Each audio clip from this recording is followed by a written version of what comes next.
Okay. So it is mid-December in 2024. We're out here at our Woodlands Trail site. And it's basically a typical December. It has been quite warm. As you can tell right now, it's about 75 or maybe even slightly warmer degrees Fahrenheit. Not particularly bad humidity, pretty nice.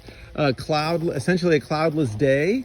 And bright, sunny, very little wind. So a wonderful day. It feels like spring. It feels like early spring. So generally speaking, the forest looks like we would expect it to look. A lot of our deciduous trees are leafless at the moment. Our live oaks and our cypress and our trees that have foliage year round are still in leaf.